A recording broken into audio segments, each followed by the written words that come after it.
extra. Se llevó a cabo la coordinación con el gobierno del Estado, con las fuerzas federales, que es Secretaría de la Defensa, Secretaría Marina, Policía Federal, para poder atender de manera prioritaria esas tres áreas.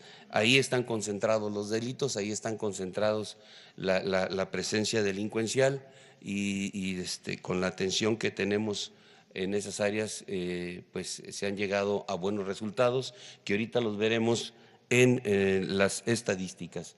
Si pasamos la primera, por favor. La estadística, no, las federales. Aquí tenemos Guadalajara, ustedes pueden observar, aquí tenemos una disminución importante del 27.5% en los delitos que se presentan en el área. La que sigue, por favor. Tlajomulco de Zúñiga, con una reducción de 33.8%. La que sigue. En Tonalá tenemos el 34.7% menos de incidencia delictiva. En Zapopan, la que sigue, por favor. Zapopan, también una reducción de un 44.7%. La que sigue, por favor. La zona metropolitana de Guadalajara, también tenemos un índice a la baja de menos 35.5%. La que sigue, por favor. No, adelante. Lagos de Moreno, ahí está también con un menos 45.8%. Este es el resultado del trabajo que se ha estado desarrollando, como ya mencioné, desde el ámbito federal en coordinación con el estatal para poder atender esas áreas problemáticas, esas áreas identificadas prioritarias dentro de la estrategia. La percepción ciudadana que hemos nosotros identificado, si la pueden poner ahí en la lámina, por favor.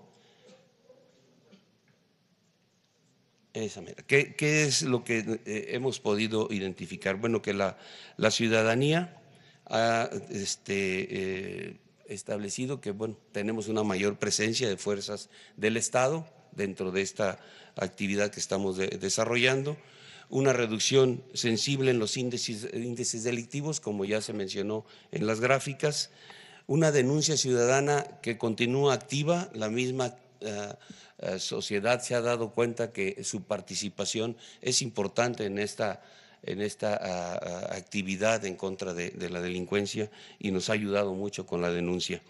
Una actividad económica en la capital del estado que se ve incrementada, un flujo de turistas internacionales en la costa del estado, una credibilidad y confianza en las instituciones y mejores condiciones para la entrega de los programas sociales dentro del gobierno federal. Y como conclusión, pues continuaremos realizando el esfuerzo interinstitucional para lograr reducir más los índices delictivos y poder desarrollar con eficacia la tarea que nos han asignado. Un tema adicional, ya fuera de esta actividad de la seguridad, hacemos la que sigue, por favor. Tenemos una actividad que se va a desarrollar en la base aérea de Santa Lucía, que es la Feria Aeroespacial 2019 y que quisiéramos aprovechar ahorita el momento para hacer la invitación a participar en esta feria. Esta actividad se va a desarrollar el día 24 de abril de este año. Va a ser aquí, como ya mencioné, en la base aérea de Santa Lucía, en el Estado de México. En esta feria, además de las actividades que se van a desarrollar en el ámbito económico, en el ámbito aeroespacial, en el ámbito educativo, en el ámbito de desarrollar este programa de darles la oportunidad a los jóvenes de encontrar un trabajo, También se va a llevar a cabo una exposición estática de diferente tipo de material aéreo que viene a exhibición. Son 70 aeronaves que vienen a exhibición, pero adicional ahí estará una parte donde estaremos exhibiendo todos los aviones que se van a poner a la venta por parte del gobierno federal.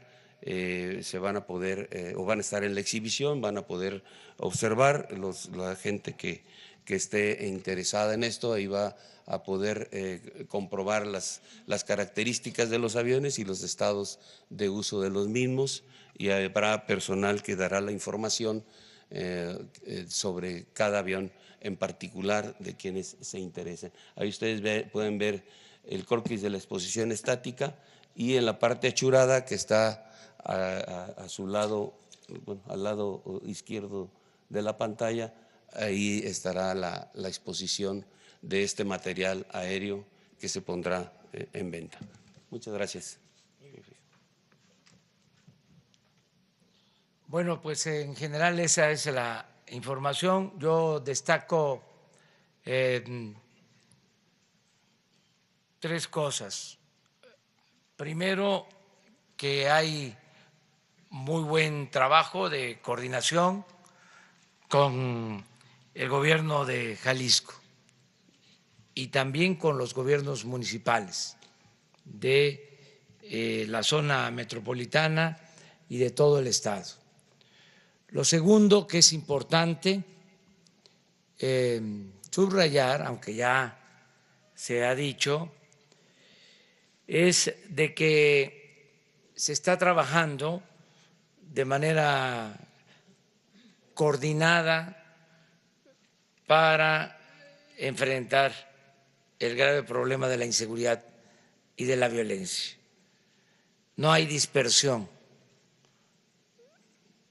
no está actuando por su cuenta la Secretaría de Marina, la Secretaría de Defensa, la Policía Federal, las policías estatales. Estamos trabajando de manera conjunta. Eso es muy importante, el que estemos sumando esfuerzos, que no haya dispersión. Imagínense si la autoridad no está organizada, pues no se logra nada. Anteriormente cada quien hacía lo que consideraba le correspondía y se actuaba de manera aislada, no se compartía información, no se sumaban esfuerzos, no había ni coordinación ni seguimiento, perseverancia.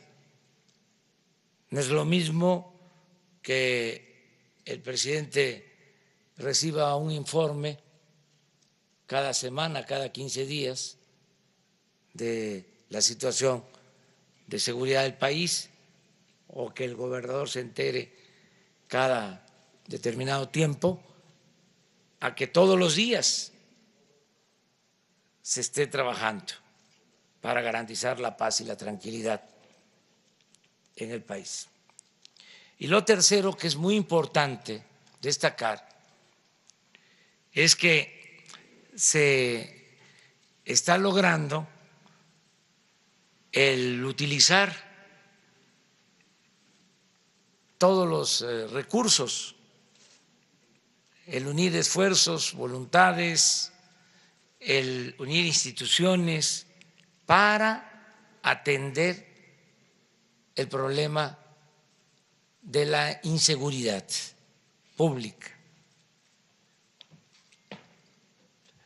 Porque el Ejército y la Marina no podían ocuparse de tareas de seguridad pública. El marco constitucional, el marco legal, se los impedía. y solo se contaba con la Policía Federal, que a nivel nacional dispone de 10,000 efectivos, y con las policías estatales y con las policías municipales. Ahora, con la reforma constitucional, se puede disponer de los 220,000 elementos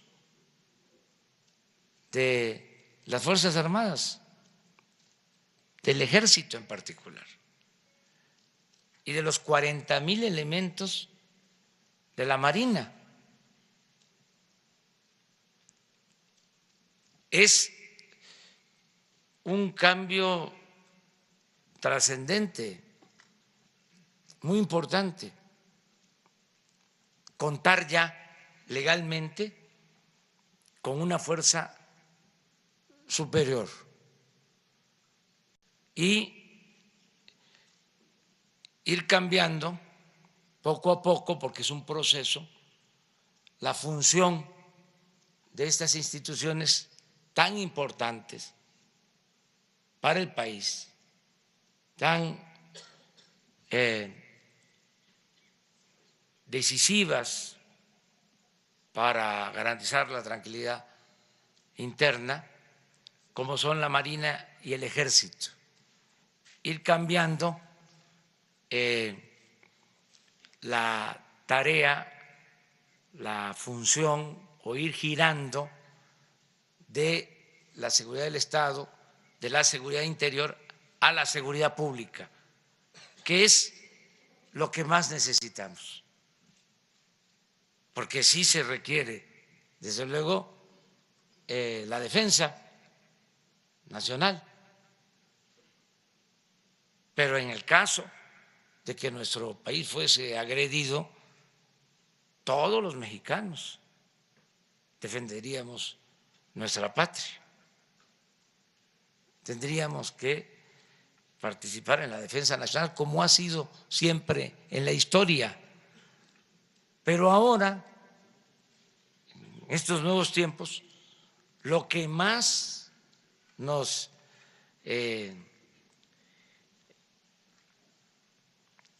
llama a actuar es la necesidad de garantizar la seguridad pública. Esa es la prioridad. Y pasaba de que para este propósito no había marco legal suficiente, adecuado, y por lo mismo estábamos atados, limitados, no podíamos utilizar, repito, una institución tan importante como el Ejército, con su profesionalismo, con sus elementos, con su disciplina, con su experiencia, por falta de un ajuste o de una reforma constitucional. Entonces, ya teniendo esta reforma, ya podemos, como lo estamos haciendo, constituir la Guardia Nacional, sumando a la Policía Militar, a la Policía Naval, a la Policía Federal, distribuyendo a todos los elementos de estas corporaciones en el territorio, en 266 coordinaciones, como aquí se mencionó. Vamos a iniciar con 150, porque además de los elementos que ya están a disposición, que legalmente pueden hacer labores de seguridad pública de conformidad con la Constitución, además de eso, de todas formas vamos a requerir más elementos y se va a hacer una convocatoria, un reclutamiento de 50,000 elementos más para que haya presencia suficiente y se garantice la paz y la tranquilidad. Esto es importante que se sepa, que se conozca. Vamos bien, porque aún cuando todavía no está la Guardia Nacional, por el hecho de reunirnos todos los días, por el hecho de estar trabajando de manera coordinada, por el hecho de pintar bien la raya, la frontera entre delincuencia y autoridad, es decir, que no haya complicidades, ya se ha avanzado. Se ha mantenido control, una disminución, si se quiere, leve, pero disminución, no aumento de delitos a nivel nacional y en el caso de Jalisco en particular. Lo podemos ver con datos, ahí vamos avanzando. Tenemos todavía problemas en algunos sitios, en algunos estados, pero yo tengo confianza de que vamos a conseguir serenar al país y lo mismo serenar a Jalisco.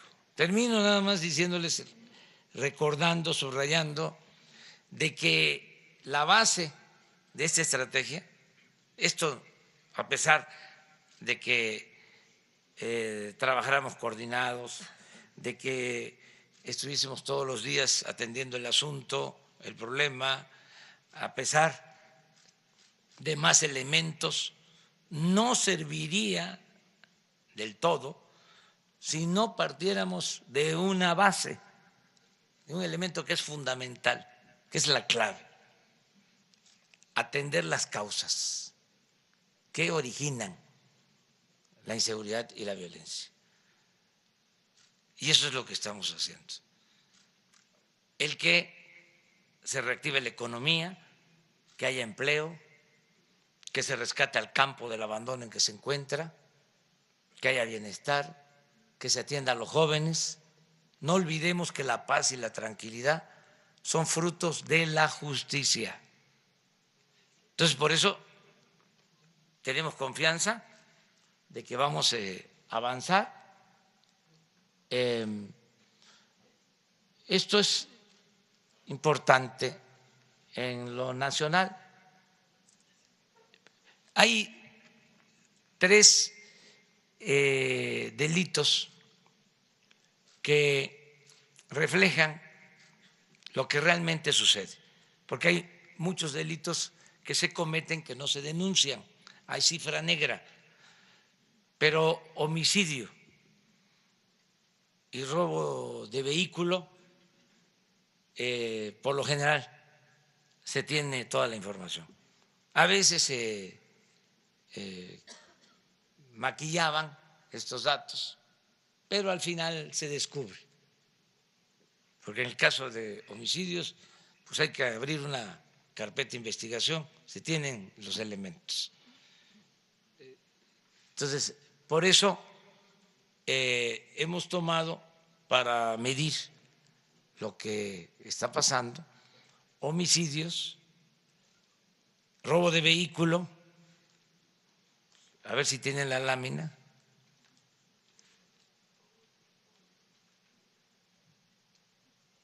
y que la población sepa que no fue en vano el que se padecieron días difíciles de desabasto. Miren, esto es robo de vehículos. ¿Por qué el robo de vehículos sí se denuncia? Porque al que le roban un vehículo tiene un seguro o siempre se procura denunciarlo para que no se use el vehículo para cometer otro ilícito y se culpe al propietario. Entonces, y miren, a ver si tienen la gráfica del huachicol, que hablaba yo, y agradecerle a todo el pueblo de Jalisco porque nos ayudaron, pero no fue en vano. Miren lo que se robaban antes del plan en contra del huachicol, las 3 barras primeras. Se llegaron a robar el año pasado 65,000 millones de pesos, un promedio de 800 trailers, pipas diarias. Miren cómo estamos. Eso fue ayer. De 70,000 barriles diarios a 5 o 6,000 barriles. Están como vamos bajando. Si esto lo mantenemos, vamos a ahorrar 50,000 millones de pesos en el año. Por eso, muchas gracias a la gente que hizo colas, que padeció 2, 3 semanas en la zona metropolitana, en la ciudad y hubo sabotaje. Nos pinchaban, nos destruían los ductos para dejarnos sin abasto, pensando que no íbamos a aguantar. Y con el apoyo de la gente los vencimos. Este es un ejemplo de que con el apoyo del pueblo se puede acabar con la corrupción, que no haya huachicol ni arriba ni abajo. Y ese es el propósito, acabar por completo con la corrupción. Bueno, ahora sí, adelante. Si les parece, podemos cerrar sobre el tema y abrimos en lo general. Si hay preguntas sobre el tema. Sobre el tema. A ver, empezamos a la izquierda. Por lo que veo, están sentados, sí. Entonces vamos uno y uno. Sí. Adelante. Cualquiera. Los dos. Pero te va a tocar después. Buenos días, presidente. Sobre el tema de seguridad, preguntarle, se reunió hace un par de días con el presidente de la CNDH, quien nos dijo que le sugirió que el mando fuera civil. Si considera usted esta posibilidad o definitivamente sería un militar, ya sea en retiro o en activo. Y preguntarle también en cuanto a seguridad, hubo un coche bomba en Guerrero, ¿qué información tienen al respecto? Gracias. Bueno, me planteó eso el presidente de la Comisión Nacional de Derechos Humanos. Le expliqué por qué consideraba que debía ser un militar, el comandante, el jefe de la Guardia Nacional, porque vamos a contar con el apoyo del ejército. Estoy hablando de una reconversión, ¿sí?, en el ejército, y necesitamos un elemento de esta institución, además con experiencia, con disciplina, con rectitud, con honestidad, con profesionalismo. Y ya lo tenemos. Vamos a dar a conocer ya los mandos de la Guardia Nacional. Acuérdense que se tiene que conformar un Estado Mayor que lo integra la Policía Federal, la Secretaría de Marina, la Secretaría de la Defensa y el comandante de la Guardia Nacional. La semana próxima ya vamos a dar a conocer a los integrantes del Estado Mayor y al comandante. Se dijo que se iba a llamar a algunos y militares en retiro justamente para algunos mandos. ¿Qué respuesta han tenido? Es que está abierta la posibilidad. Vamos a requerir de muchos elementos. Les hablo de 50,000 elementos más para poder cubrir las 236 coordinaciones territoriales. Y esto requiere de tropa o de policías militares o elementos de la Guardia Nacional, pero también de oficiales, de gente experimentada para coordinar acciones. Entonces, en eso estamos. Quiero, para subrayar sobre un tema muy interesante, la Guardia Nacional va a pasar por un proceso de formación, un proceso previo de capacitación en dos temas que son fundamentales: derechos humanos y uso moderado, regulado de la fuerza. En eso consiste la reconversión. Muy bien. ¿Qué más preguntaste? Lo del coche bomba en Sí, Guerrero. no pasó a mayores, se tiene toda la información. Es un asunto vinculado más con una organización regional, local, pero no pasó a mayores, afortunadamente.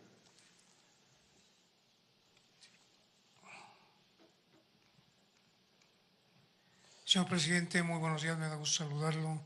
Alejandro de la Peña, director general de En Contexto, Sin Mordaza, Canal 58. Yo quisiera preguntarle, señor presidente, si ya se ganó realmente las vencidas a las bandas del Huachicol. Con mucho respeto, ¿ya hay detenidos al respecto? ¿Ya hay consignados? Eso es por un lado. Y por otro lado, comentar algo que me preocupa en lo personal muchísimo, que son algunos medios o muchos de comunicación que se dedican a estar mintiendo, difamando y más. Yo diario me autoflagelo y escucho un noticiero que empieza a las 10:30, donde un señor, para que referirlo, le dice a otro, remátala, quién sabe qué. O sea, me refiero a que son muchas mentiras, no hay una normatividad para esto. Son dos preguntas con respeto. Sí, mire, sí, vamos avanzando. No está terminado por entero el problema del robo de combustible porque estaba muy arraigado. Se toleraba, se permitía, al grado de que estaba contabilizado, se descontaba de los ingresos de Hacienda y llevaba años, como 3 sexenios. Le permitían a la gente recoger, obtener 20, 40 litros de gasolinas, mientras llenaban pipas los que hacían el negocio mayor. Por eso el accidente lamentable, ¿no?, la desgracia de Hidalgo, nos dolió mucho, pero esa práctica era ya común.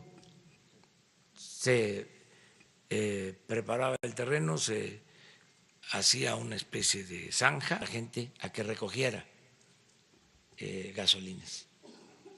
Se había perdido hasta el sentido del riesgo, o sea, del peligro tan grande.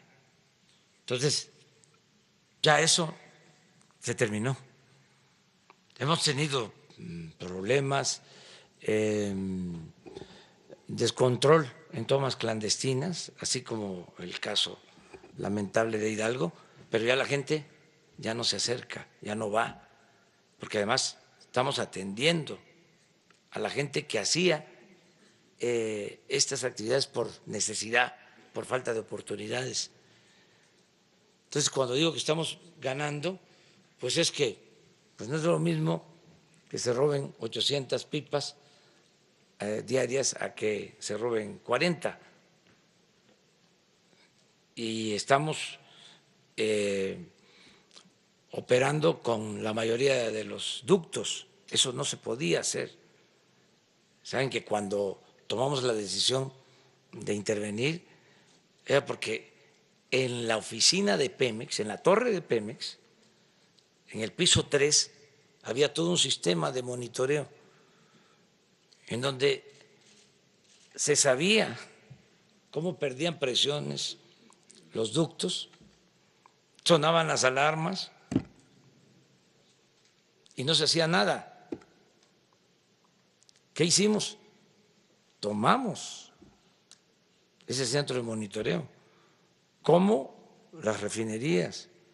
Y esto con el apoyo del Ejército y de la Marina, que han estado a la altura de las circunstancias. Entonces, sí, hemos avanzado, ya no son los mismos resultados, o sea, aun cuando ayer todavía, según el dato que nos presentan, se robaron 5,000 barriles, pero ya no 80,000. Hay una gran diferencia y va bajando y yo espero que se reduzca más. Acerca de lo que se difunde en los medios, pues hay que tener respeto. No me gusta tanto la palabra tolerancia, me gusta más la palabra respeto, porque tolerancia es como si cediéramos algo.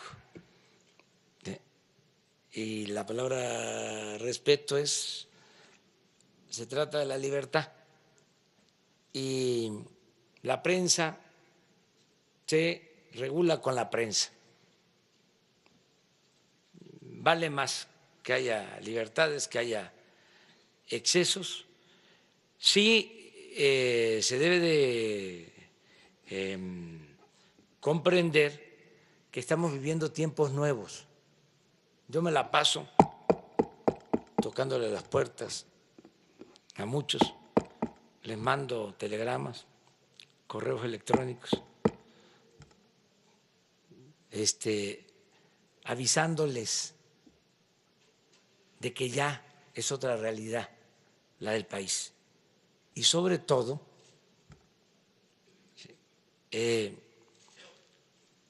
haciéndoles ver que ya cambió la mentalidad del pueblo de México, que no se puede engañar a la gente, manipular al pueblo. Entonces, el que no actúa con objetividad, con profesionalismo, el que no dice la verdad, se afecta él mismo y afecta al medio. O sea, ahora lo que vale, como dicen los jóvenes o como se dice en general, coloquialmente, lo que rifa es la verdad. Ya esas campañas en contra de servidores públicos, aquello que pasaba de que, no me atiendes, en el sentido amplio de la palabra, espérate, ya vas a ver cómo te va a ir. Y se desataban las campañas, eso ya no funciona. Ahora hay más información la prensa y los medios convencionales están más abiertos, son más profesionales y existen las benditas redes sociales. Entonces, cuando hay algo, puede ser una eminencia, un premio Nobel, el que emita un juicio, pero si no tiene rigor, si no tiene apego a la verdad, si es tendencioso, ahí vienen las redes sociales a ponerlo en su lugar, en su sitio. Eso es un cambio extraordinario que se está viviendo en el país. Yo creo que nunca habíamos tenido en toda la historia un nivel de conciencia política como ahora, millones de ciudadanos conscientes. Ese es el gran cambio. Esa es la forma de responder. Vamos por acá. Gracias, señor presidente. Bueno, ya terminamos con seguridad. Seguimos. Gracias, presidente. Buenos días. Sobre el tema de seguridad, me gustaría preguntarle a usted y a los funcionarios aquí presentes, ¿qué diagnóstico tenemos de la presencia del cártel de Jalisco en el Estado? Operaciones, objetivos identificados, si nos pueden hablar de algunas monto de órdenes de aprehensión quizá giradas, cuentas bancarias congeladas y puntualmente, ¿qué sabemos del Mencho? No sé si gusten responder primero esta pregunta y paso a la siguiente o la planteo una vez. ¿De una vez? Esta es para usted, presidente. En cuanto a la iniciativa que presenta la bancada de Morena en el Senado para reformar la integración de la Corte, ¿cuál es quisiera que nos justificara usted la necesidad de esta reforma, de crear una tercera sala dedicada al tema de la corrupción?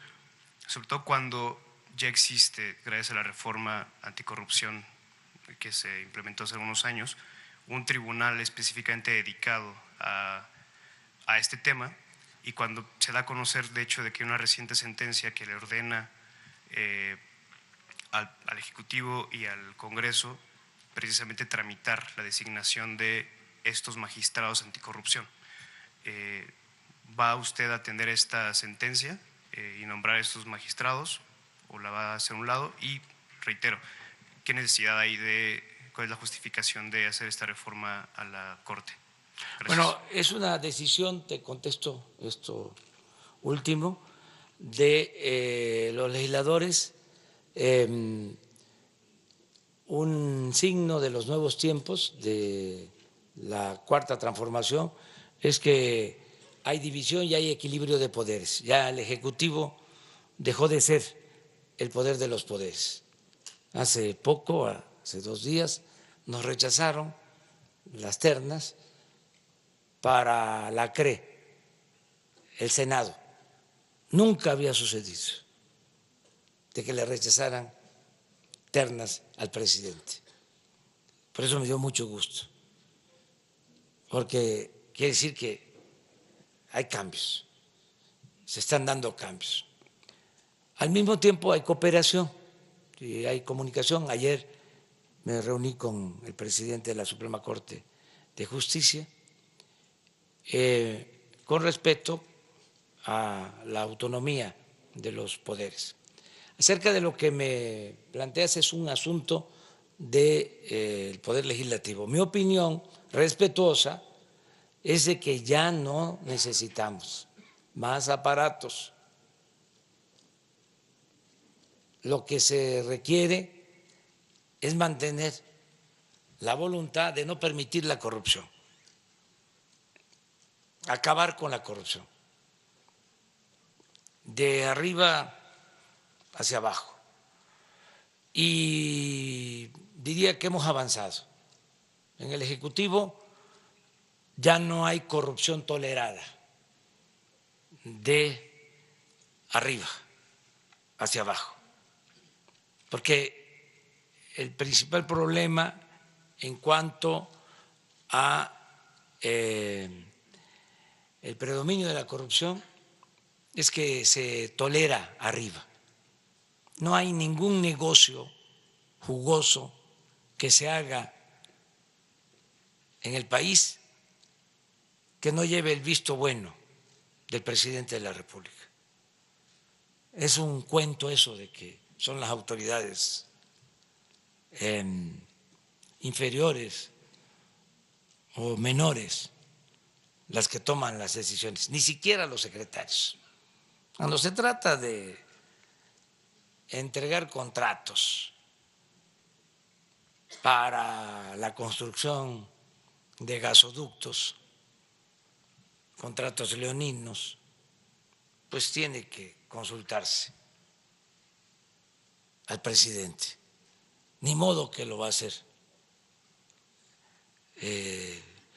sin consulta el director de la Comisión Federal de Electricidad o el secretario o la secretaria de Energía. Pero había esa creencia, ¿no?, de que el presidente no se enteraba. Pues no, si el presidente lo autoriza, hay corrupción. Entonces, eso ya no existe. ¿Sí? Ese es un avance. Y tengo la información de que el presidente de la Suprema Corte es un hombre honesto. Y eso va a ayudar mucho. O sea, también para que de arriba hacia abajo se limpie el Poder Judicial. Tengo confianza en eso. De modo que mi opinión es que ya no se necesita más burocracia, porque se simuló durante mucho tiempo, se crearon organismos, lo hemos dicho muchas veces, que el Instituto de la Transparencia, que la Fiscalía Anticorrupción, y predominó la corrupción y predominó la opacidad durante todo el periodo neoliberal. Entonces, no es un asunto solo de leyes. Si el problema de México fuese de leyes, no habría problema. El problema es que no se cumple con la ley. Es la impunidad, o son las dos cosas. ¿Cómo se explican ustedes? Están hablando de nuevas instituciones, nuevos organismos, Instituto de la Transparencia, la anticorrupción, y resulta que no se consideraba delito grave la corrupción. Se modificó el Código de Procedimiento Penal y eso no fue casual. En 1994, el 10 de enero, y se quitó como delito grave la corrupción. ¿Desde cuándo? Desde el 94 a la fecha, que no es delito grave la corrupción, que fue el periodo en que más creció la corrupción. Entonces es una gran simulación estar creando organismos para supuestamente combatir la corrupción si no se consideraba delito grave la corrupción. Entonces, esa es mi opinión acerca de eso. Desde luego son autónomos. La otra pregunta que hiciste. Sí, presidente, antes quisiera precisar. Entonces, esta sentencia en la que le ordenan a usted concluir el nombramiento de 18 magistrados anticorrupción, ¿usted no la va a atender? No, sí, estamos buscando la forma de hacerlo. Se está haciendo una propuesta para cumplir con el mandato legal, pero a ver si podemos reducir el número. ¿A cuántos? Pues porque tenemos que tener menos, en eso andamos, que haya una sala en vez de 4 o 5 salas regionales, que exista una. Entonces, en vez de que haya 18, es que saben que antes era crear el organismo, son ¿cuántos funcionarios nuevos? 18 magistrados. 18 magistrados. ¿Saben cuánto ganaban cada magistrado? 300,000. Pues ahí se quedaba todo el presupuesto, en los aparatos burocráticos. No le llegaba nada al pueblo. Entonces ya no queremos eso. O sea, para todo era crear fideicomisos, organismos reguladores, coordinaciones, órganos autónomos. Entonces, estamos buscando la forma de llegar a un acuerdo sin transgredir la ley. Entonces, no desaparecería el Tribunal Anticorrupción, sino funcionarían al mismo tiempo el Tribunal Anticorrupción y esta nueva sala. Sí podría ser, pero a ver si podemos lograrlo, que cueste menos. Ok, gracias, presidente. Acerca de la primera pregunta, yo opino que no debemos de ser muy puntuales en estos casos, si se están atendiendo. Me gustaría que el general les explicara de cómo se está evitando que actúen con impunidad las bandas de delincuentes que afectan en Jalisco y en otros estados. Hablábamos de los homicidios. Está probado que donde hay más presencia de estas bandas es donde tenemos más problemas de violencia. Por ejemplo, ayer se nos aumentó el número de homicidios a más de 80, antier estuvo como 60, 65, ayer más de 80 en el país, subió, pero si lo vemos se concentra en ciertos estados donde están las bandas. Ayer, a pesar de que subió a más de 80, hoy estaba yo viendo, observando, en 15 estados no hubo homicidios. O sea, no perdió la vida nadie en 15, a pesar de que… ¿Por qué no ponen el dato? Para esto también para ir… el de ayer, lo que vimos en la mañana. Esto también para ir entre todos identificando que la existencia de bandas es lo que genera más homicidios.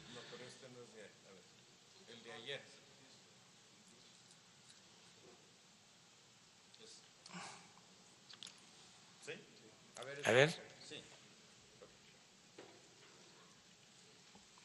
O al menos ahora lo vemos, porque sí es interesante, o sea, cómo se concentran y muchos homicidios.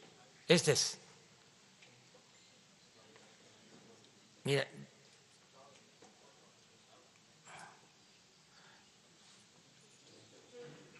mire cómo en pocos estados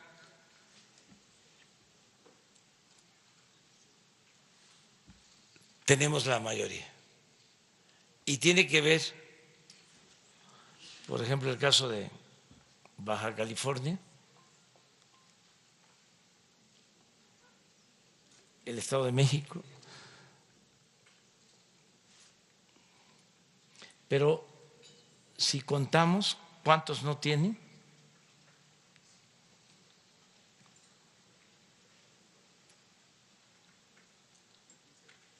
$15.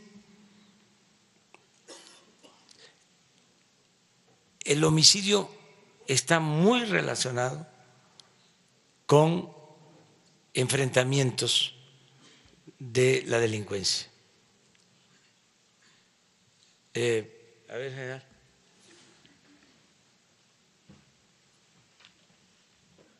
Con permiso. Bien, una vez identificado las áreas donde se presentan estos delitos, la estrategia que se ha implementado es incrementar la presencia, incrementar efectivos en las áreas. Así tenemos operaciones en Baja California, aquí en Jalisco, en donde buscamos primero identificar dentro de las ciudades, tratar de hacer un cerco identificando las principales vías de acceso a las ciudades, las áreas dentro de las ciudades, las áreas más conflictivas, las colonias, las colonias en donde se presenta la mayor cantidad de este tipo de delitos, y entonces combinamos este tipo de cerco con reconocimientos en esos puntos, reconocimientos donde va Policía Federal, Marina y Defensa, desarrollándolos y tratando de actuar en contra de estas organizaciones criminales. De esta manera, la presencia inicial hace una disuasión y los reconocimientos van enfocados también una parte de disuasión y otra parte a actuar en contra de ellos en base a la información que se tiene de esas áreas conflictivas. De esta manera vamos cubriendo esas áreas prioritarias que dentro del Gabinete de Seguridad se han ido identificando o dentro de la evolución del diario actuar de la sociedad, vamos nosotros notando que va haciendo un incremento por la presencia de grupos delictivos en las áreas. Esta es la estrategia que seguimos para atender esta parte. Gracias. Pero general, disculpe, sobre el cártel de Jalisco, puntualmente, ¿qué información nos puede dar? No nos enfocamos a actuar de una manera con el cártel de Jalisco o con algún otro. No, lo que interesa es darle la seguridad a la sociedad. Ese es el objetivo primordial, que la sociedad tenga esa seguridad, garantizarle la seguridad pública, garantizar que no sufra del embate de la delincuencia. Y la estrategia es similar, no importa el cártel en el cual estemos o contra quien estemos operando. Repito, lo principal es la seguridad de la ciudadanía. Pero yo quiero ahondar sobre eso, que es un cambio importante y lo contestó muy bien el general. O sea, no se trata ya de operativos, como era la costumbre, operativos contra un cártel en particular. Nos interesa la seguridad pública. Ese es el cambio. No había elementos para garantizar la seguridad de la gente, de los ciudadanos. Entonces, se usaba al Ejército y a la Marina para los operativos. Entonces, lo que queremos ahora es que nos ayuden, como lo han hecho, tanto elementos de la Marina como del Ejército, para actuar en el territorio donde está la gente y proteger a los ciudadanos. Y poner el énfasis en la seguridad pública. Eso es algo muy importante. Y lo otro es que no haya distinción, que no haya vinculación de la autoridad con la delincuencia, que no se tolere, que no se permita a ningún grupo y que se atienda lo que es la seguridad y lo preventivo, que se vayan quedando solos, que ya no tengan el ejército de reserva de millones de jóvenes que no tenían oportunidad y que se les empujaba a tomar el camino de las conductas antisociales.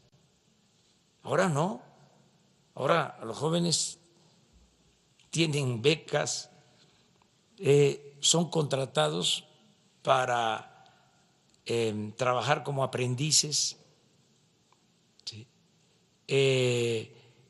Con todos los programas de bienestar van a haber condiciones mejores para que nadie se vea obligado a tomar el camino de las conductas antisociales, que ya no sean enganchados los jóvenes, que no sigan siendo enganchados para formar parte de la delincuencia. Eso es lo más importante, porque las metas antes eran, a ver, ¿a qué personaje de la delincuencia organizada famoso se detiene y se hace un espectáculo? ¿Y qué? Se resolvía con eso. Si seguía la violencia, si seguía la inseguridad. Entonces, lo que queremos es atender las causas, ir al fondo y llamar a todos los mexicanos a portarnos bien. Va a iniciar una campaña para orientar a los jóvenes a que no se consuma droga, una campaña general, y nos van a ayudar todos para dar opciones a los jóvenes, alternativas, informarles el daño que causan las drogas, ciertas drogas que ahora se están consumiendo más, que destruyen, y a dar opciones, a dar alternativas y insistir mucho en que solo siendo buenos podemos ser felices. Y este es un llamado también para los que están en actividades ilícitas, que piensen en ellos y que piensen en sus familias y que hay la posibilidad de la reincorporación, la readaptación, no cerrar las puertas a nadie y que se entienda de que ya no se va a contar con la complicidad del gobierno, ya no va a haber impunidad, se acaba la corrupción y se acaba la impunidad. Me canso ganso. Nada más para una precisión, por esta estrategia que usted comenta, ¿es que habrían caído los decomisos de droga, como se ha dicho? ¿O no han caído los decomisos? Sí, hay, pero no es eso lo fundamental. Aquí podríamos pues comentarles, decirles, ayer fue un día de bastante decomiso de droga, pero ¿qué se hacía? Esa era la información. ¿Cuánto se decomisó? Ahora no. Ahora lo que nos importa es ver si hubieron homicidios, no hubieron homicidios, dónde hubieron homicidios, cómo estuvo el robo de vehículos, cómo estuvo el robo a casa, habitación, cómo estuvo el robo a transporte. De los que pierden la vida, cuántos hombres, cuántas mujeres, que haya seguridad. O sea, es otra concepción. Pero sí podríamos decirles que ayer se decomisaron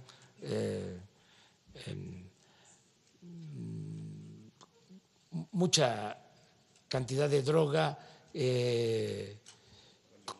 toneladas, bueno, hasta en la aduana de Manzanillo, o sea, ahí como para, a ver, para que vean cómo era antes y cómo sí estamos haciendo las cosas, pero lo que más nos importa, el acento lo ponemos en la gente. A ver,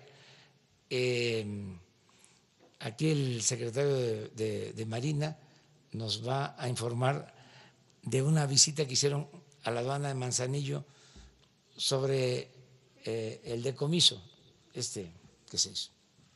Nada más uno.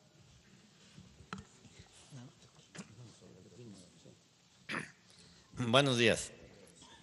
El día de antier hicimos una visita a las instalaciones del puerto de Manzanillo y sin necesidad de hacer una visita de campo, nos concretamos a información. Se hizo un decomiso unos días antes sobre el pepino de mar y pues ahí con información que tenemos supimos que hay colusión, sobre todo lo que querían era que se le diera el libre paso para pues continuar el contenedor. Afortunadamente, gracias a lo que se tiene, a la tecnología que se tiene, se impidió que se llevara a cabo esa colusión y hoy en día ya se está viendo el trámite para judicializar a los responsables, ¿no?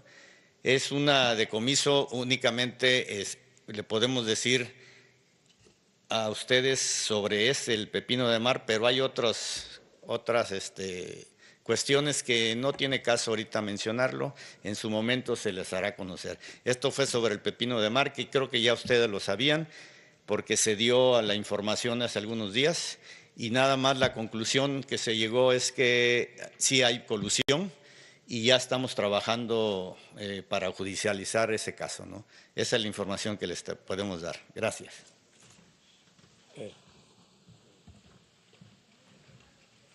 Gracias,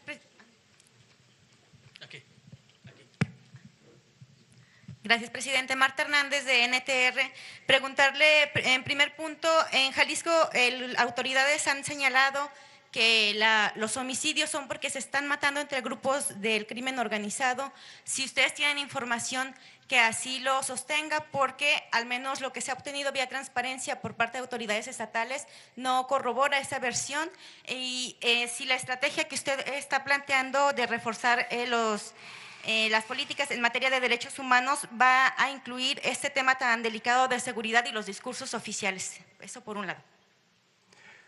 Pues sí, es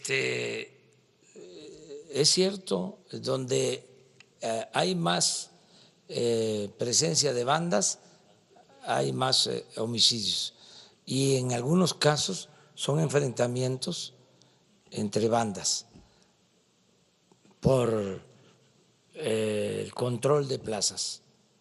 Eso sucede en Jalisco y en Michoacán y en Colima y en otras partes. Es cierto. O sea, no se le puede achacar todo lo que sucede a las bandas o todos los homicidios que son entre las mismas bandas. No. Pierden la vida gente inocente, desde luego, pero un reflejo de que sí es un asunto que tiene que ver con bandas organizadas, o que el homicidio tiene mucha relación con la existencia de las bandas, es esto que vimos acerca de lo que sucedió ayer, de cómo hay estados donde no hay homicidios. Ayer, hoy puede ser que esos que están en cero, tocó madera, pero aumente, ¿sí? Porque si es un comportamiento, ¿sí?, de hasta 90%, como se ha señalado aquí en Jalisco. No sé, yo no puedo medir eso. O sea, sí se podría en las carpetas de investigación llegar al detalle, y sería bueno transparentar, es decir, que se conociera, porque tenemos que socializar información entre todos y ir conociendo entre todos lo que realmente sucede y no ocultar nada, transparencia por completo. De acuerdo. Y en otro tema local, preguntarle, hace un momento, aprovechando que usted hacía referencia de la relación con los medios de comunicación, en Jalisco se han suscitado diferentes desencuentros entre autoridades estatales y pues se han hecho calificativos como de medios basura, se ha dicho que la prensa está friegue y friegue, nos han tildado de mentirosos, se han emitido diferentes descalificaciones de parte del gobernador Enrique Alfaro hacia los medios de comunicación, hacia los reporteros, nos han dicho ya sabemos de dónde vienes. ¿Cuál es la postura que tendría que haber ante pues el cuestionamiento del actuar de la autoridad, número uno? Y número dos, si usted tiene conocimiento del tema de A Toda Máquina, en Jalisco se han señalado presuntas irregularidades por coincidencias en una licitación de más de 3.600 millones de pesos, es casi lo que se necesita para terminar la línea 3 del tren ligero, haciendo un comparativo para dimensionar el monto, y esta licitación la gana un empresario que acompañó curiosamente al gobernador a ver un juego de básquetbol a Los Ángeles. Las dos firmas que compitieron tienen coincidencias en cuanto a sus representantes y también respecto a los domicilios. Hay una serie de pues puntos que se están cuestionando, ya incluso se tuvieron que abrir investigaciones en la Contraloría. Si usted en la presidencia tiene conocimiento de este caso y si podría abrirse, hay la posibilidad de que se abra una investigación sobre este tema, considerando también pues el discurso que usted ha mencionado de un combate a presuntos actos de corrupción. ¿Qué tanto podría acotar en temas estatales como este que le menciono? Bueno, pues lo importante es el que se den estos encuentros con toda libertad, que puedan haber estas denuncias de manera abierta, sin censura, que se respete la libertad de prensa, la libertad de expresión. Eso va a ser una constante en el gobierno, el respeto a la crítica, el derecho a disentir, ¿sí? No solo eso, el apoyo para que se pueda ejercer el periodismo sin miedos, sin amenazas, proteger a los periodistas, evitar todo tipo de censura. Eso se garantiza sin ningún problema. También que se entienda que son diálogos circulares, son mensajes de ida y vuelta y que se debe de permitir el derecho de réplica. O sea, la autoridad tiene también el derecho, ¿sí?, de informar, orientar, argumentar y defenderse. Yo les digo a los de la prensa conservadora, les digo prensa fifí, por ejemplo,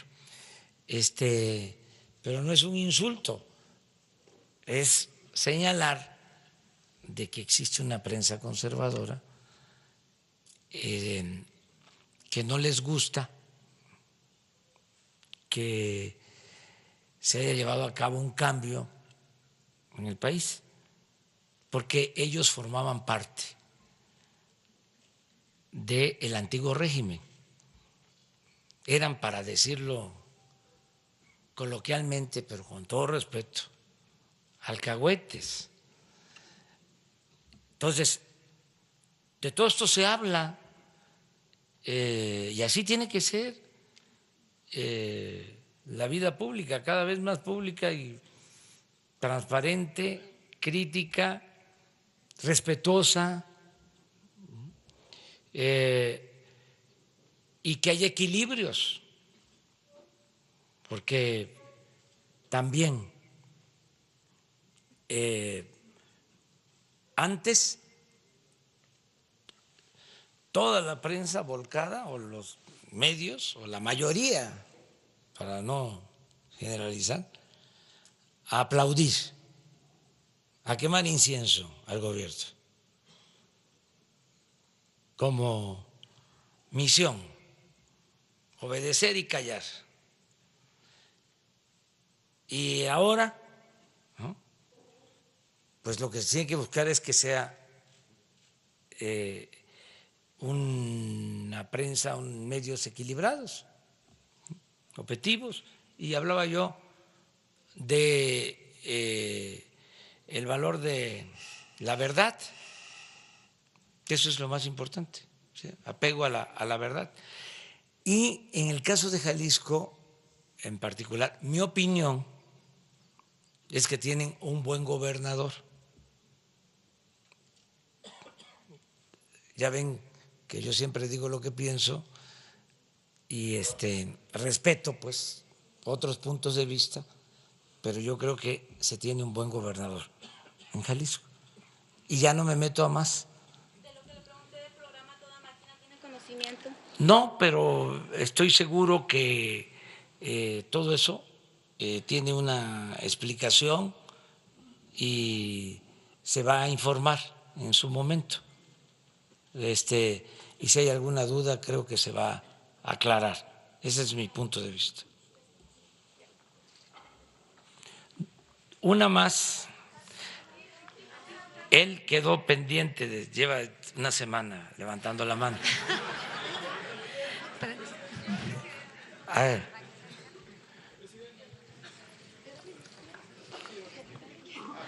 Sí, por favor. Buenos días, presidente. ¿Sí encendió? Dolores Casas, de Origen Noticias y Portada de México. Yo preguntarle, bueno, de cuestión de la prensa, si es momento de hacer un llamado a no estigmatizar más, porque pues es el país con más peligroso para ejercer periodismo. Y le voy a decir una cosa, o sea, no matan a los dueños de los medios, matan a los periodistas de a pie. Ya llevamos 4 en este año. Entonces, preguntarle eso, que si es momento de no estar estigmatizándonos, porque nosotros somos trabajadores de medios, no somos dueños. Y la otra, pues preguntarle lo de la Guardia Nacional, que ya nos acaba de decir que es un mando militar. Pues qué respuesta le va a dar a los organismos defensores de derechos humanos nacionales e internacionales, porque ellos estaban pidiendo el mando civil. Y si se enrarece el asunto en que apenas van a discutir las leyes secundarias para la Guardia Nacional. Sí, mira, nosotros no estigmatizamos, ¿no?, a los periodistas, los respetamos mucho. Nosotros somos respetuosos de todos los ciudadanos y de los periodistas.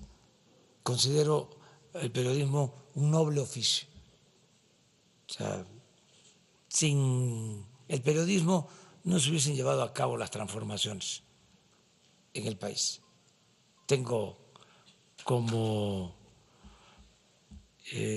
periodista favorito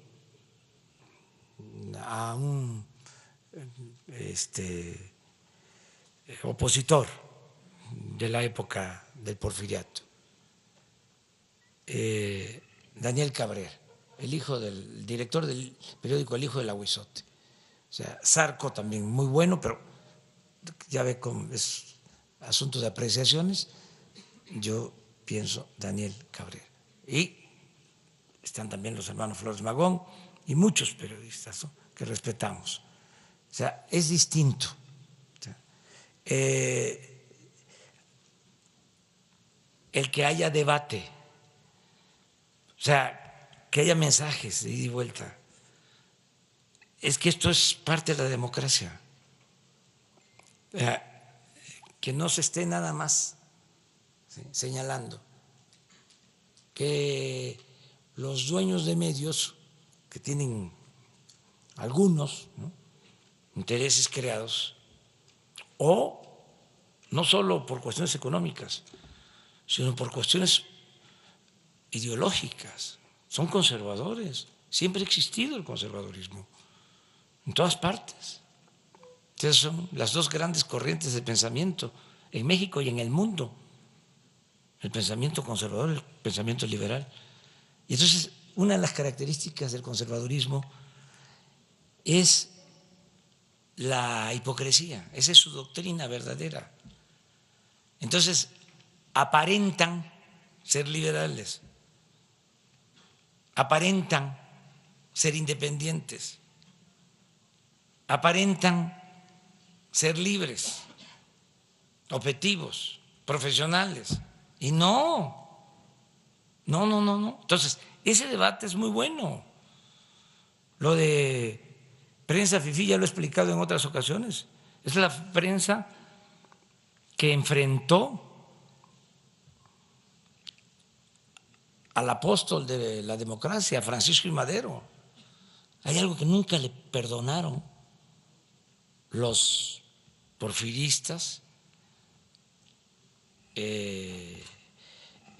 incluyendo intelectuales del porfiriato, poetas extraordinarios, que no solo fueron porfiristas, sino que apoyaron a Huerta.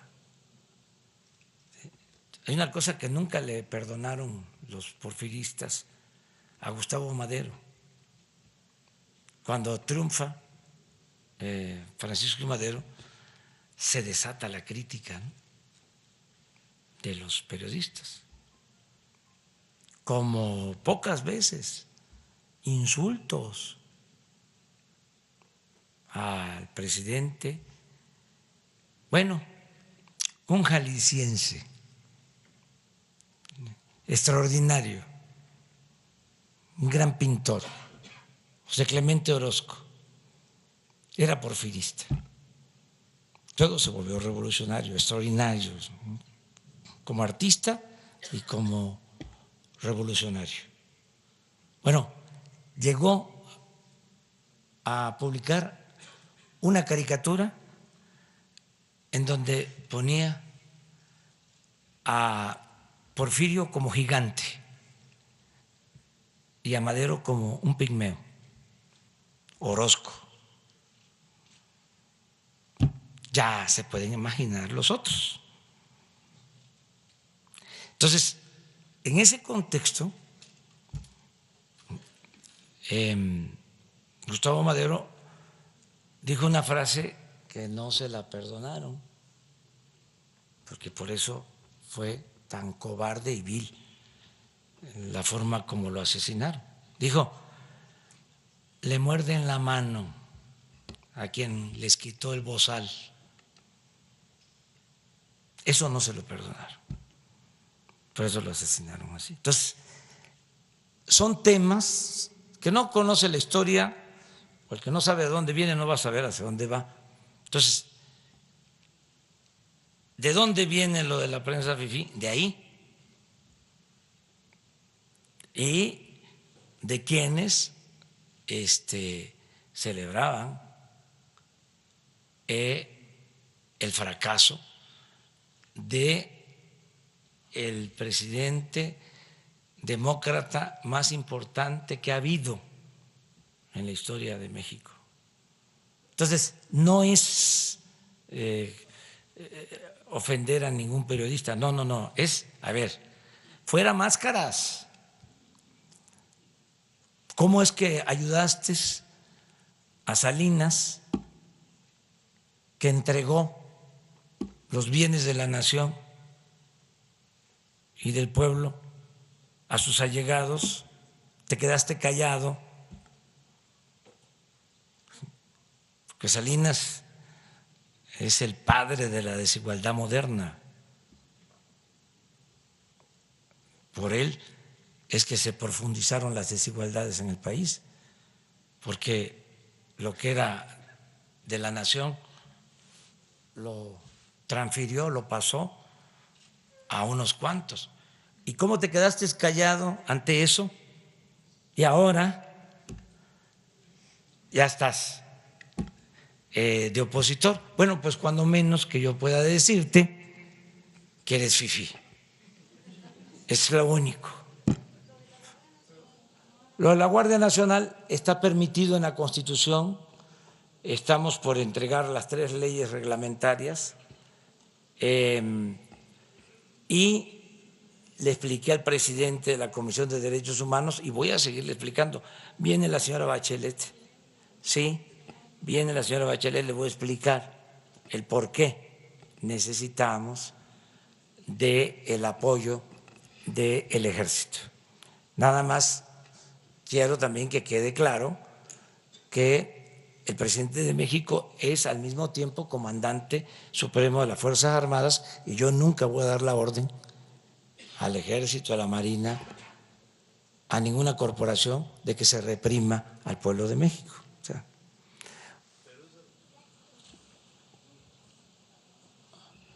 buenos días, Satsiri Cárdenas de Noticias Univisión.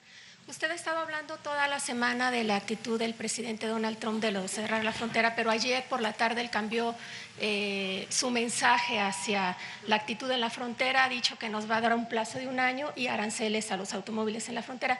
¿Cuál es su posición hablando sobre esto, sobre todo que tiene muy nerviosos a los mercados y a los inversionistas en el país?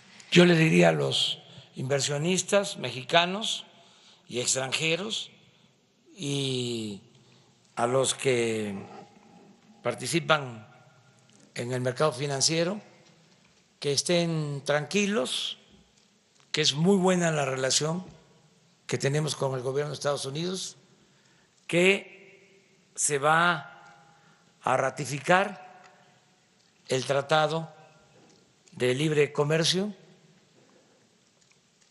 que no hay ningún problema en lo económico y en lo financiero, que al contrario tenemos una moneda fuerte, el peso se está fortaleciendo, la inflación está a la baja como pocas veces, la confianza del consumidor se está manifestando como nunca, está creciendo la bolsa de valores, están creciendo las utilidades en la bolsa de valores y por si fuese poco les doy un dato más. Llevamos una recaudación de alrededor de 8,000 millones de pesos arriba de lo programado.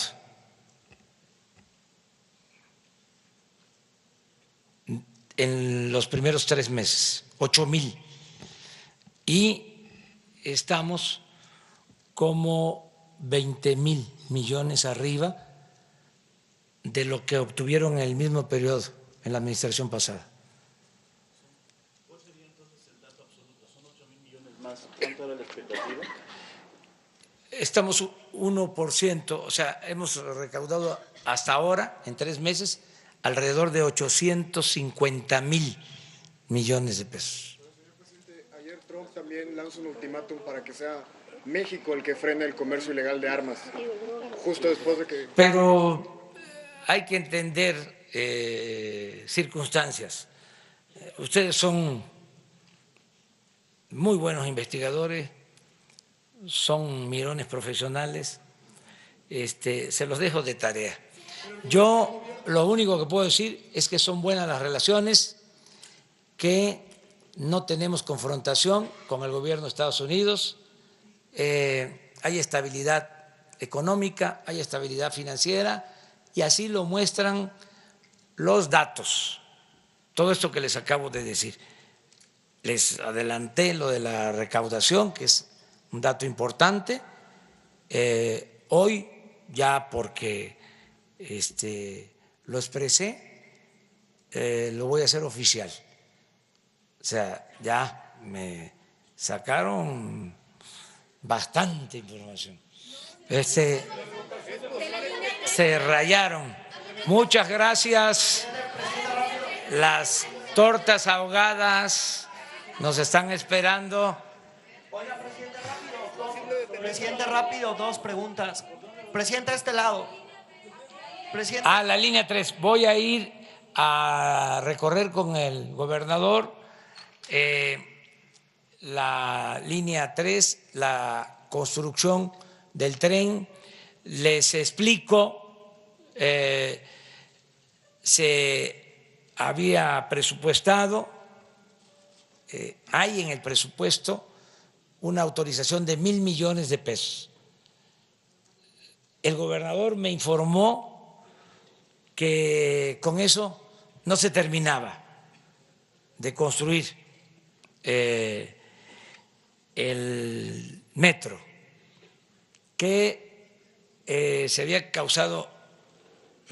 causado muchas molestias, que la gente ya estaba harta de la ineficiencia, porque contrataron primero a empresas irresponsables.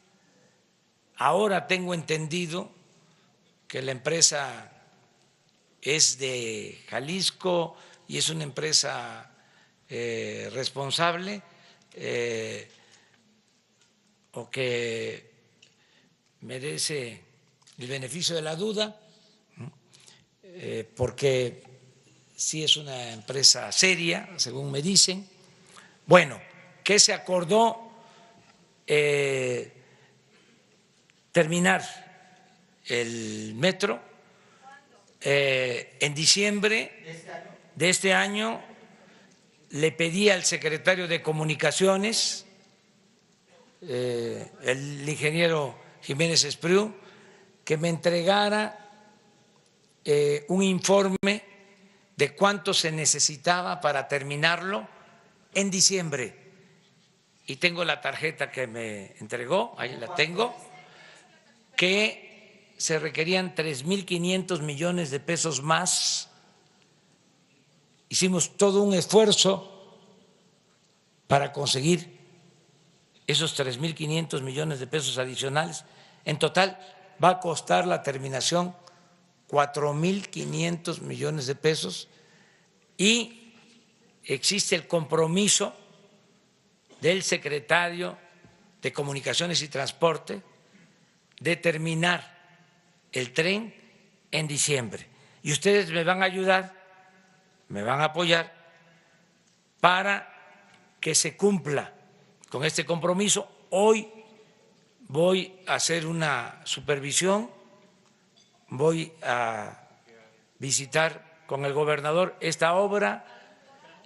No sé exactamente, si no les invitaron es porque se trata de una evaluación técnica. No es que ustedes no sean especialistas en esta materia, es que de esta forma podemos trabajar mejor. O sea, tampoco son ustedes un estorbo, de ninguna manera. Pero Sara se ríe. Ayer te estabas riendo mucho, ¿eh? Ayer te estabas riendo muchísimo. Pero entonces esa es la información, y vamos después en la tarde a un meeting a Zacapu, a Michoacán. Vamos mañana a Uruapan y a Morelia, y el domingo vamos a inaugurar el tianguis turístico de Acapulco. Ese es el fin de semana. Y me dio mucho gusto estar aquí con ustedes. Muchas gracias. Vamos a terminar la línea 3, que es algo que está pendiente, que ha sido un dolor de cabeza. Vamos a resolver lo de la línea 3, es el compromiso, y hay muchas otras obras pendientes. El gobernador nos ha presentado todo un programa de obras de infraestructura que requiere Jalisco. Yo le digo a los ciudadanos de Jalisco que vamos a apoyar y que tengan confianza, porque nos va a alcanzar el presupuesto. Nos va a alcanzar el presupuesto porque ya no va a permitirse la corrupción, que es el principal problema, la corrupción, cero impunidad, y por eso se van a atender las demandas de la gente. Muchísimas gracias a todas, a todos ustedes. No, pues sí, de una vez. Oiga, presidente, rápidamente, a ver, Sí, es que- hay, desde ya varios días. Sí, una semana. Oiga, hay un asunto rápido ahí en Chapultepec. Presenta usted este plan para rescatar el bosque. Resulta que una autoridad judicial dice no, al bosque hay que privatizarlo, abre la puerta para cambiarle el uso de suelo a lo que ustedes quieren reforestar y que se puedan hacer pues unos complejos de edificios pues que son muy carísimos, muy costosos, que ya inclusive pues se ha anunciado la preventa de ello y piden cambiar el uso de suelo, lo cual pues le daría al traste literal a lo que usted presentó el martes o miércoles pasado. ¿Qué va a pasar con el tema de Chapultepec? Es un intento literal de privatizarlo. No se va a privatizar el bosque de Chapultepec y no se van a autorizar permisos para que se hagan esos conjuntos habitacionales. No van a haber negocios inmobiliarios como era antes, al amparo del poder público. Eso ya se terminó. Vamos a impedirlo por todos los medios. En el caso de la Ciudad de México, como en otros estados, se cuenta con el apoyo de las autoridades de la Ciudad de México. Descartado que Descartado, se cambie el uso del suelo. ya sí, lo que diga mi dedito. Gracias y perdón. Muchas gracias. Buen día. ¿Cómo se va a trabajar para poder blindar que no suceda lo mismo que ocurrió? Buenos días, Paola Ortega de Quiero TV Canal 10. ¿Cómo se va a blindar el trabajo para la línea 4, que fue una promesa de campaña que se reiteró hace poco tiempo, para que no ocurra lo mismo que la línea 3 en la línea 4, que haya conflicto con los vecinos, que haya incremento desmedido del recurso? Sí, vamos poco a poco. Mire, para la línea 4, lo primero que requerimos es el proyecto y sobre eso estamos trabajando. ¿Cómo se blindaría? Sí. Para que no haya este incremento, ¿cómo podría blindarse el gobierno federal con el recurso? Que, bueno, vemos que en la línea 3 incrementó demasiado, ahorita todavía no se Es que es anuncia otro. distinto, o sea, no somos iguales. Vamos a hacer las cosas bien, con planeación, no van a costar más las obras, no va a haber corrupción, va a haber eficiencia. Vamos a la elaboración del proyecto ejecutivo. Además, se está viendo como complementario el que se haga una especie de periférico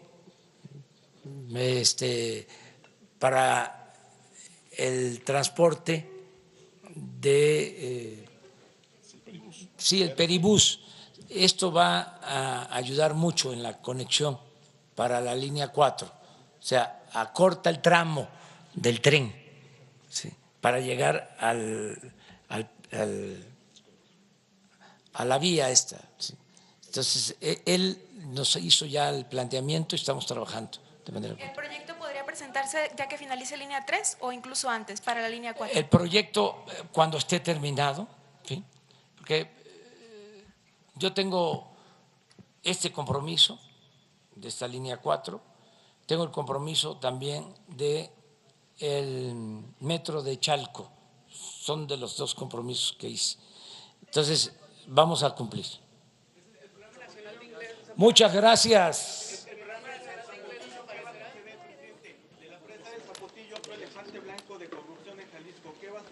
Se está viendo. No se ha resuelto, es un asunto, como ustedes saben, pendiente, lo estamos tratando con el gobierno de Jalisco, con el gobierno de Guanajuato, desde luego con las comunidades, con la gente, estamos valorando lo que se ha invertido, inclusive para evitar cualquier desgracia, porque ya hay una buena parte de la obra construida, se van a dedicar recursos para evitar riesgos este año. Estamos trabajando en eso. Donde tuvo muchos recursos y ya está en quiebra, ¿qué va a pasar con la inversión en la... Todo eso lo estamos viendo. Miren, dejaron un tiradero de obras inconclusas, un cochinero, pero no se trata aquí de decir nos dejaron 80 hospitales sin concluir en el país, nos dejaron tantas presas inconclusas, nos dejaron tantos metros, trenes, no, una cosa terrible. Pues imagínense si lo único que les importaba era el dinero, el contrato, ¿sí? No era beneficiar a la gente. El gobierno no estaba hecho, organizado para beneficiar al pueblo, estaba hecho para facilitar el saqueo. Entonces, tenemos que rescatar todo lo que se pueda, porque todo eso que se invirtió y que quedó inconcluso significó destinar dinero del presupuesto, que es dinero del pueblo.